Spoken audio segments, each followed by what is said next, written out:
मला असं वाटतं की वसई विरारमध्ये महाराष्ट्र नवनिर्माण सेनेच्या जवळजवळ 24व्या कार्यालयाचं आज आम्ही इथे उद्घाटन केलेलं आहे.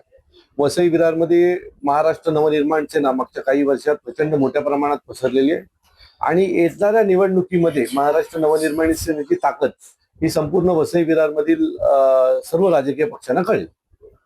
बीजेपी आणि शिवसेना यांची युती झालेली आहे, जाहीर झालेला आहे. वसई विरार महानगरपालिकेच्या रिंगणामध्ये ते उतरलेला आहे. आपण बहुजन विकास आघाडीसोबत युती करणार होतात, कितपत चर्चा केलेली आहे? मला असं वाटतंय की बघा, भारतीय जनता पक्ष अतिशय हुशार पक्ष आहे.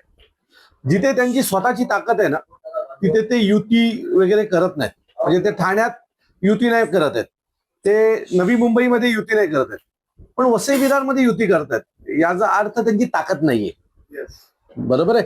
त्याच्यामुळे त्यांची इथे काही युती आघाडी झाली तरी काही फरक पडणार आम्हाला नाही, एवढं तुम्हाला खात्रीने सांगतो. भारतीय जनता पक्षाने इथे युती केली याचा अर्थ भारतीय जनता पक्ष इथे कमजोर आहे हे त्यांनी साध्य केलेलं आहे. बहुजन विकास आघाडीसोबत आपली युतीबाबत काय चर्चा झालेली आहे का?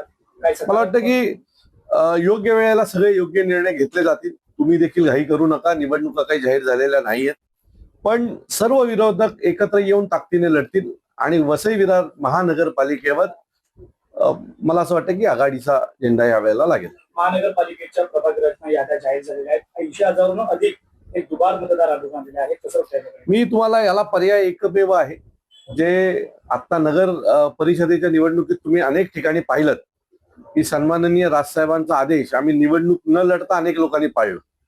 आता यावेळेला आमच्या समोरच तुम्ही सगळे येणार आहात, तर सगळे दुबार तिबार डुप्लिकेट ओरिजिनल सगळ्यांना आमची सांगणं आहे की चुकून पण मतदार केंद्रावर येऊ नका.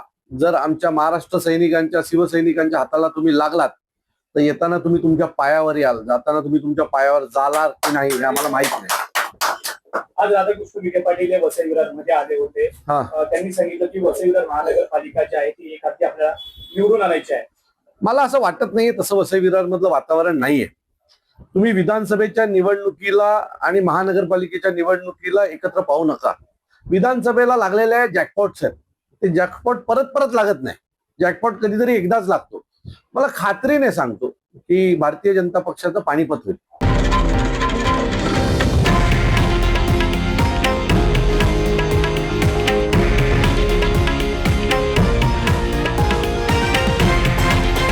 हे आहे देशातील नंबर 1 न्यूज नेटवर्क आणि आपण पाहत आहात TV9 मराठी, एकमेव.